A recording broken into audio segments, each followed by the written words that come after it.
السلام عليكم. soo dhawaada insha allah asxaabta qaaliga meel kasta joogtaan soo dhawaada.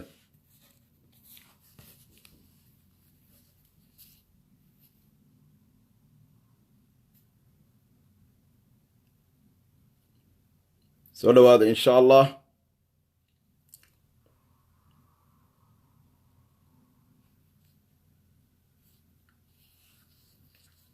aad baan idin wada salaamaya dhammaantiin soo dhawaada. waa idin wada salaamay kulli soo dhawaada insha allah. inaadeer suleekha taankii aad baan kuu salaamayaa. soo dhawaada insha allah meel kastaa joogtaan shacabka soomaaliyeed.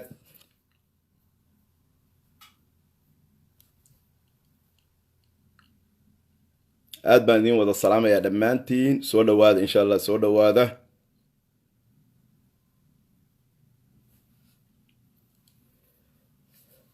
aad baan idin wada salaamaya dhammaantiin meel kasta joogtaan.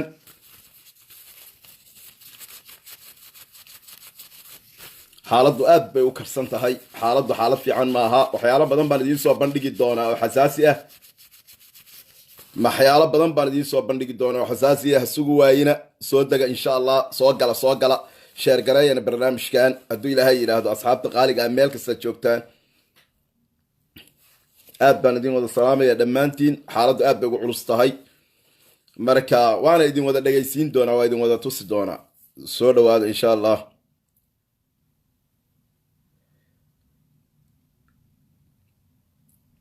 aad baan idin wada salaamaya dhammaantiin. habaryartay sareed aad baan kuu salaamay. kulligii soo dhawaada insha allah. mar dhowaan bilaabaya time badan ma jiro. iska maqribkiibaa inagu soo fool leh marka insha allah. yaasiin ducaale qosol baad ku dhufatay. qosolkaasi waa qosol digashaa baan u arkaa. yaasiin ducaale aad baan kuula socdaa. yaasiin ducaalow xaaladda waa ujeedaa meeshay maraso.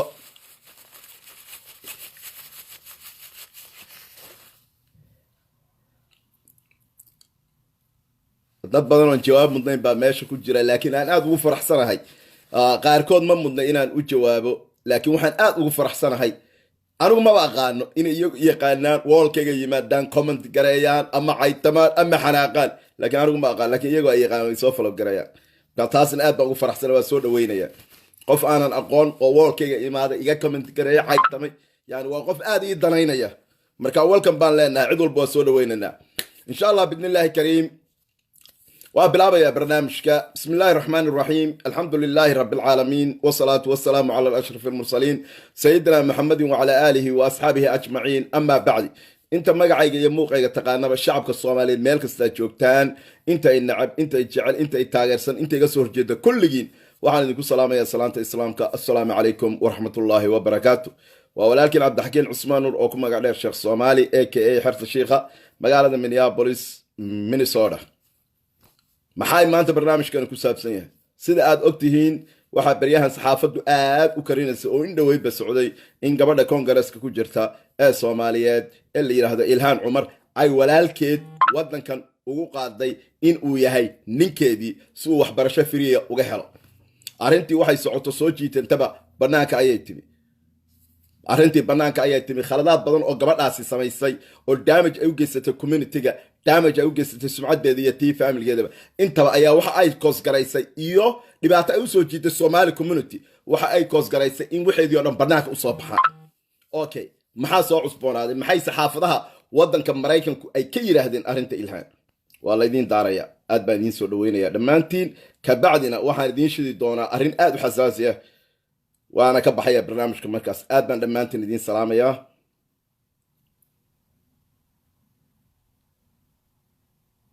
wuxuu ahaa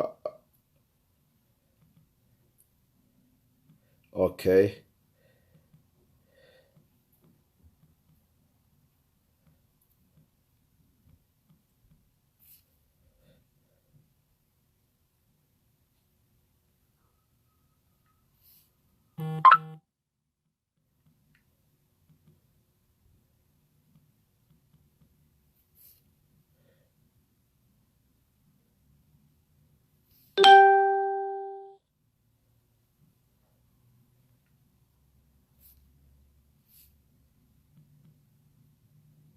Okay. Halkan aan ka helayaa. Don't worry, meel kale oo easy aan ka tagayaa isaga. Okay. Da.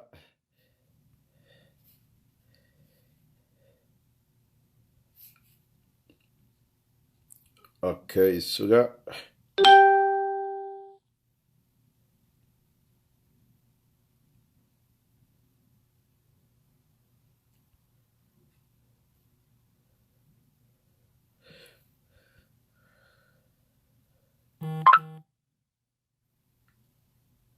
Okay, waa helay meeshaan raadinayay igu jira. Okay, maxay ka yiraahdeen saxaafadda waddanku? Okay. Spent the last 2 years denying serious allegations that she married her own brother. Okay.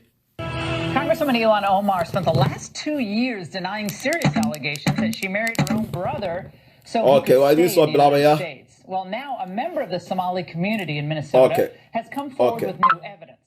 Fox's chief breaking news correspondent Trace Gallagher. Okay, haddaan idin bilaabay.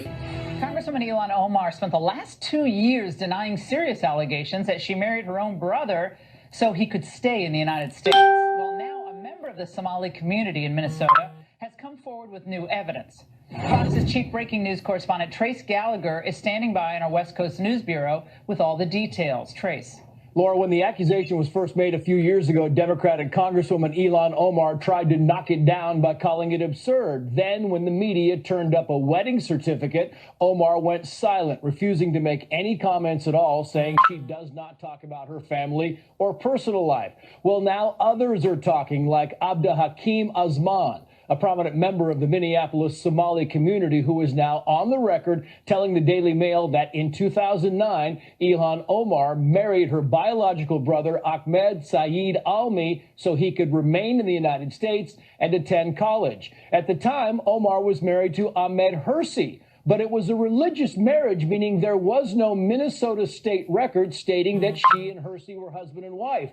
And so marrying her brother would allow her sibling to get his legal immigration documents. But Mr. Osman isn't just saying that Omar married her biological brother. He also gave the Daily Mail the name of the Christian minister who married them. That minister reportedly says she does not want to be involved or interviewed about the congresswoman.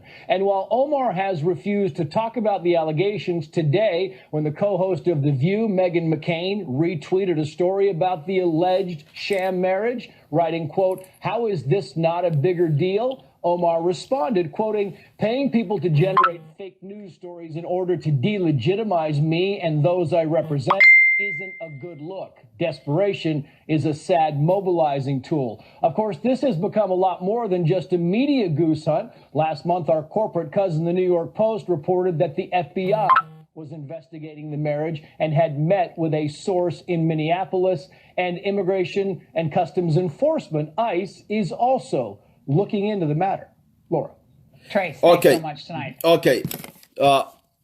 Jawaabo badan baanan bixin karin dad halkan oo war meeshaani ma aha garowe runtaan kuu sheegayaa sida ugu dhaqsaha badan oo imaanaysa maxkamadda iyadoo dhigta la soo qabtay ama ka naxa ama ku farxa taas waa midaan garanti idin sheegayo ilhaan oo hortaagan cadaaladda waddanka Mareykanka waa la arkayaa hebel baa wax ka qaban waaye hebel bay ka tib war waddankan waxa doonta oran kartaa laakiin been kama sheegi kartid sharciga markaad dadka jaahiliinta ee Soomaaliya ka soo hadlayo ee moodaya meeshan madaxtooyada Puntland waa la keenaya waa imaanaysa wayna face gareynaysa cadayntana waa lagu hayaa ama ka naxa ama ku farxa mar kale ayaan idinku celinayaa newska maxay ka yiraahdeen saxaafadda gobolka mar kale. Congresswoman Ilhan Omar spent the last 2 years denying serious allegations that she married her own brother so he could stay in the United States. Well, now a member of the Somali community in Minnesota has come forward with new evidence. Fox's chief breaking news correspondent Trace Gallagher is standing by in our West Coast News Bureau with all the details. Trace. Laura, when the accusation was first made a few years ago, Democratic Congresswoman Ilhan Omar tried to knock it down by calling it absurd. Then, when the media turned up a wedding certificate, Omar went silent, refusing to make any comments at all, saying she does not talk about her family or personal life. Well, now others are talking, like Abda Hakim Azman, a prominent member of the Minneapolis Somali community who is now on the record telling the Daily Mail that in 2009, Ilhan Omar married her biological brother Ahmed Saeed Almi so he could remain in the United States and attend college. At the time, Omar was married to Ahmed Hersi, but it was a religious marriage, meaning there was no Minnesota state record stating that she and Hersi were husband and wife. And so marrying her brother would allow her sibling to get his legal immigration documents. But Mr. Osman isn't just saying that Omar married her biological brother. He also gave the Daily Mail the name of the Christian minister who married them. That minister reportedly says she does not want to be involved or interviewed about the congresswoman. And while Omar has refused to talk about the allegations today, when the co-host of The View, Meghan McCain, retweeted a story about the alleged sham marriage, writing, quote, "How is this not a bigger deal?" Omar responded, quoting, "Paying people to generate fake news stories in order to delegitimize me and those I represent isn't a good look. Desperation is a sad mobilizing tool." Of course, this has become a lot more than just a media goose hunt. Last month, our corporate cousin, the New York Post, reported that the FBI was investigating the marriage and had met with a source in Minneapolis, and Immigration and Customs Enforcement, ICE, is also looking into the matter. Laura. Trace, thanks so much tonight. Okay. A top house muddo 2 sano ah ayay waxay dhinayd garaynaysaa inay walaalkeed ku keento ninkeeda say ku soo baxday arintiiba haddaan sheekh Soomaaliya cabbaxkeen cusman waa gudbiyay waa sheegay xataa walaadkii meheriyay ee kristanka ahaa bal ilaahay baan ku dhaarshay Soomaaliya Ilhan walaalkeed markay u sameynaysa sharciga Mareykanka waa gabadh muslina waa gabadh aad ogtiina Soomaaliyeed yani waxa u meheriyay baadari kiniisadeed oo ay sheegaysa idaacaddu oo sheegay baadari kiniisadeed baa meheriyay halkaas maxay kaaga cadaanaysaa maxay og yihiin dadka wadankan in arintaas ay ahayd arin beena okay maxay ka yiraahdeen madaxda gobolka Minnesota ee sharci dejinta baarlamaanka gobolka Minnesota maxay ka yiraahdeen arinta Ilhan Umar maxay se ka codsadeen dawladda waa la idin soo wada okay way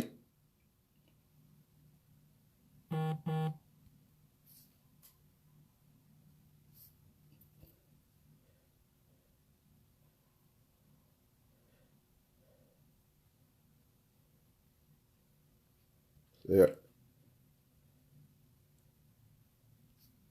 Congresswoman Ilhan Omar spent the last 2 years denying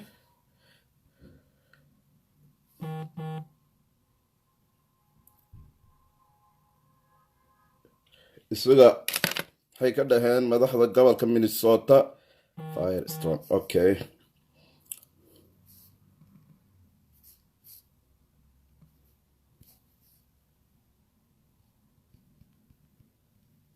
haligaado wax yar oo idin soo wada maxay ka yiraahdeen madaxda gobolka Minnesota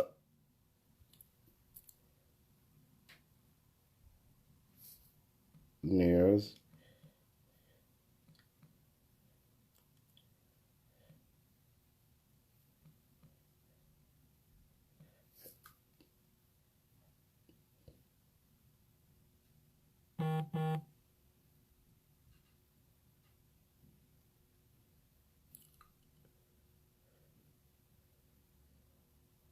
yes waatan waa idin hayaa maxay ka yiraahdeen madaxda sharci dejinta ee gobolka Minnesota maxay ka yiraahdeen oo ay ka codsadeen dawladda waatan waa nin ka tirsan baarlamaanka gobolka Minnesota lana yiraahdo Steve okay oo dacwad horgeynaya dawladda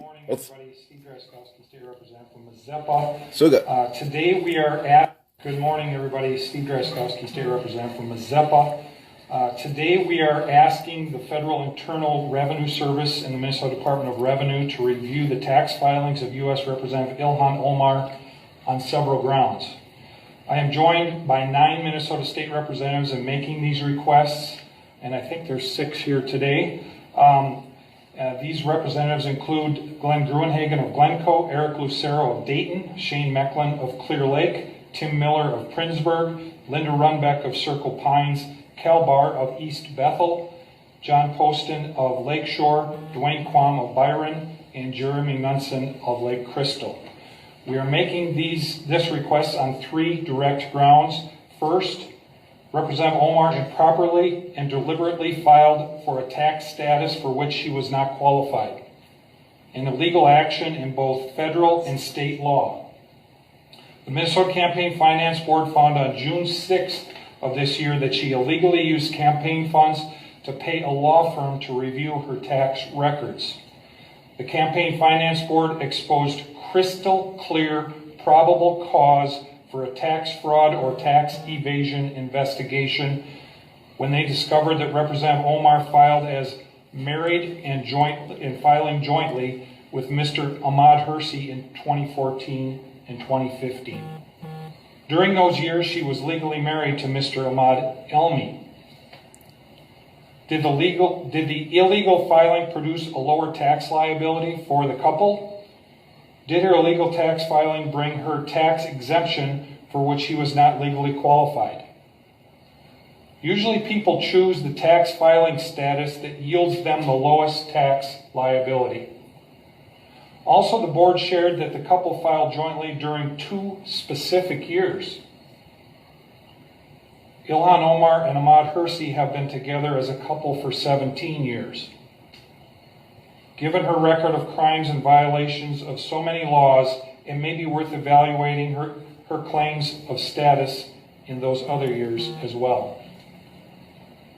Second, Representative Omar lived together simultaneously with her first and second husbands at the same addresses in Minnesota and North Dakota in 2009 through 2011.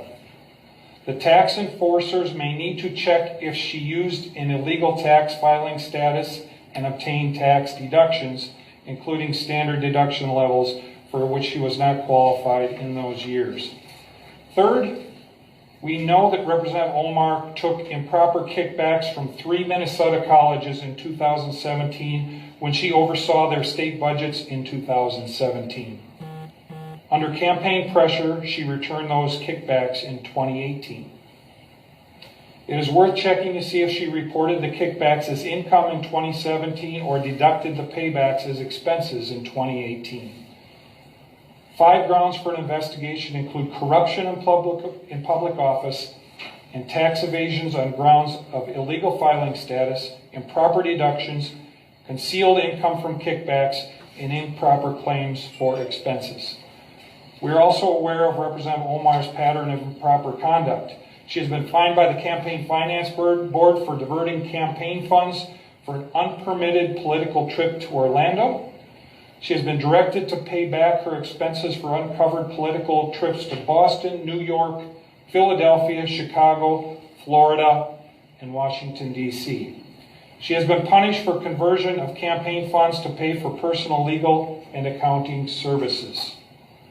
She has flouted laws regarding the filing of her personal financial data in a way that distorted the political campaign process. On June 25th, I asked my Congresswoman Angie Craig to launch an investigation into these improprieties. That went nowhere. She said, do it yourself. So on July 23rd, I asked the U.S. House Ethics Committee to investigate Representative Omar. That request is currently being reviewed by the Office of Congressional Ethics. On that same day, I launched OmarTruth.com in an effort to rally Minnesotans and Americans to help bring political pressure to bring about a congressional investigation. After 2 weeks, we have over 44,000 citizens expressing their strong desire to bring about a full investigation, and the list is growing.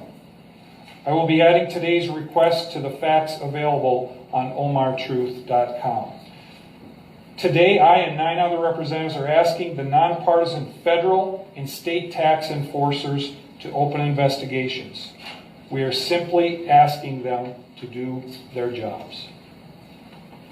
You guys have anything? Questions, anyone? Do state lawmakers have sway to influence the IRS or Minnesota Department of Revenue? Have you successfully asked for such things in the past? Is there a precedent? I think certainly there's precedent, and I think it's incumbent upon us, Mary, lawmakers, the media, and others, when they see very clear, blatant violations of our laws, to find every way we can to appeal to the people who can investigate and prosecute those laws. And that's what we're doing here today. How would a state lawmaker's request be different, though, than an average citizen? That's what I'm asking. Do you have any special sway or ability to request something? You know, I don't think so. You know, I guess the fact that we each represent 40,000 people might be helpful, and it might be something that that those individuals take under consideration. But this gives us an ability, I think, to, in an organized, deliberative fashion, say, we have asked the Minnesota Department of Revenue to do their job. We have asked the IRS to do their job. Before we got here today, we don't know if they have been fully informed and appraised of these facts. After today, we can be sure that they have been fully informed and appraised of these facts. So President Trump has an obvious place in this as head of the federal executive branch. Would you like him to ask the IRS to do this? You could have more sway. Well, he would have a lot more sway. Yeah. You know, I don't know that it's really our job to make that request to the president. I think he is aware of what is going on. I expect he is. And you know, this effort today may make him more aware of some of those details, and it will be his decision as he looks at the facts and the circumstances in Washington to make that call. Is that part of your goal today, to get more of his attention? I think it's our goal to get his attention and every American's attention about what is going on here. It seems to me that that if this was a conservative Republican, that we would already have action going forward. And the fact that no one is above the law needs to be remembered here, and our agencies need to do their work. Yes. If it was a conservative Republican, there's a lot of questions about President Trump's own taxes. Do you think he should be investigated for his own taxes? Well, I think people have asked President Trump to bring his taxes forward for political reasons. I don't know that there's been anything expressed to show that there's probable cause for a crime. Well, the New York Times investigation of his father's finances. I just want to say here a couple things. One, the entities that were contacted to try and look into it have jurisdiction.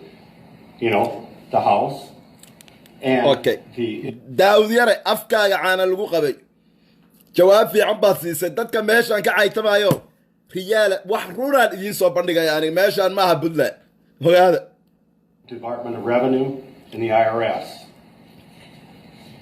So that's what's key. The other thing is, it's public. When the results came out from the Campaign Finance Board, it was public. Some of the media covered this. It's out there. There's actual findings by a governmental agency. That's a huge difference than speculation and you know, trying to troll for stuff. It's pretty obvious. If you know, gray area on a deduction on taxes, that's a big difference than on the front page. Obviously, up front, there's something there. So, you know, maybe the questioning should be more towards why haven't they already followed up as soon as it became public? Thank you. What Representative Quam said. By the way, no one has refuted the probable cause that the Minnesota Campaign Finance Board has exposed. No one's refuted that. None. Could the IRS, the Department of Revenue, be looking into this? I don't know that it would be public that they are. They could be, Mary. I don't know if they are. I don't know if they aren't. This way, we're certain that the information is in front of them and that they're fully informed. Should we know, as a public, who IRS and the Department of Revenue is looking into? If they're looking into you, should we know that? And what should we know from a public standpoint? I haven't really thought about that. I think that's beyond the scope of what we're asking today, but it's a good question.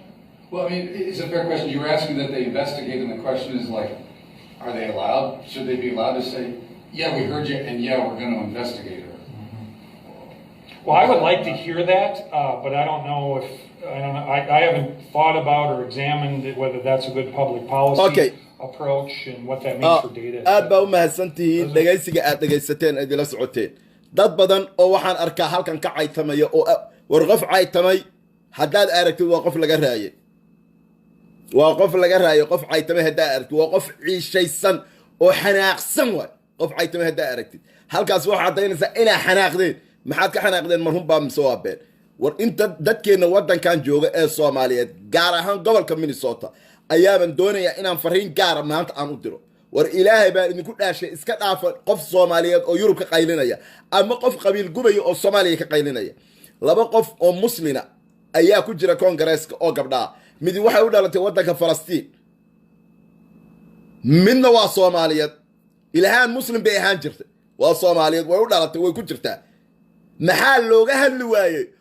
ولو بومبونين وايه oo dadka carabta wadankan degan looga hadli waaye oo cadaawad loogu qaadi waaye afkeeda haysataa shaqadeeda wadataa war maxaa inaga dhigay dhibaatada ilhaan inoo soo jiiday war ha eegina qabiil shakhsi qabiil ku taageeraya oo dhahaya gabadhan isku qoranahay ayaa ku jirta Congress ka halkan iska dhiga war dadkeena Minnesota joogo maxaanu ka faa'iidnay ilhaan war waa ogtii waxaan colaadahayn inoo may soo jeedin iyo nacay xaafadii laga doortay waxba kama qabanin tooshkiiba inagu soo jeedisay dad maxaysata ay nolol inkama bal waxaad ii sheegtaan gabadhan Falastiiniyada cid wadwada oo ka hadlaysa wali ma aragtay maxaa hoon ilaha ku dhajiyay gabadhan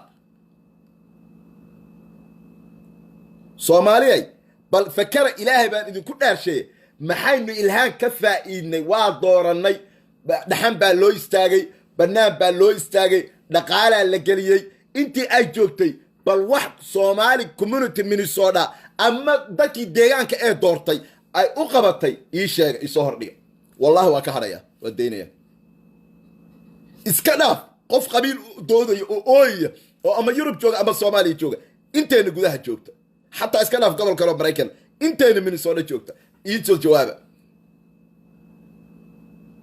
ما حي نقبط ميل والبا واركت نعيب كان نيلو تاغن يحي يا سببه ورمحا عربت مقاله جوجتا لو اريان واي ورمحا فلسطين تان مقاله جوجتا لو بخسوا ورمحا اورمده wax looga sheego maxaa inaga inagu dhajiyay waa dhibaato ay noo soo jiitay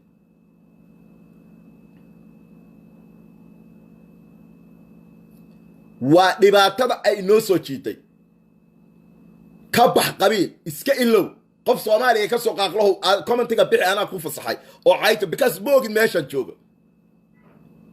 aan jooga moogid ilhaan dhibkii ay noo geysatay intay dhaaftay oo ay ka gudubtay dhibkii ay noo geysatay ayay waxay duulaan ku soo noqotay caruurtii yaryareed ee wadanka ku dhalatay inay dhaqankii ka habaabiso ilaahay baa idinku dhaarshay muxuu ilmaha Soomaaliyeed كل شيء قبل كم مينيسوتا إلهان كجداين كرا وحكي جداين كرا إن رجع جورسن كرا إن قبلنا قبلها جورسن كرا سما because إلهان باتربول ليه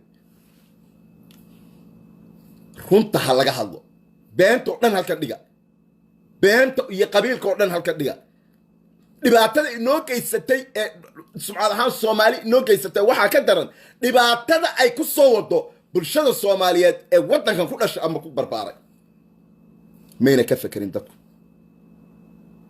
المهم وحان كسو كوبا يا هذا الكي نين كنحا إيا نين كفرحا نين بوذا إيا نين دعبا وانيغا شخصيغا إيان كسو ورامي الدورة مركا اللهور كينا عدالة ودن كالسيستم كسو الشقايو وكاكا والقف شرعي كان كوين مجرتو قف شرعي كان مريكا كوين مجرتو إلهان دنبيادا لغسو أوغي والغوهيا وعضين إلهان ولكن أحمد نور سعيد علمي واي كانت ودن كانوا كوغورستي شرع وارون waxaan ninka dalbanaya sharci dajiyaasha gobolka kamida oo ka dalbaday federally state in la soo taago cadaalada intuba waa run baaritaanka ilhaanna waa la furay baaritaanka ilhaan hay'adaha dawladda oo dhan way fureen ama kanaxa ama ku farxa ama jeclaada ama nabcaada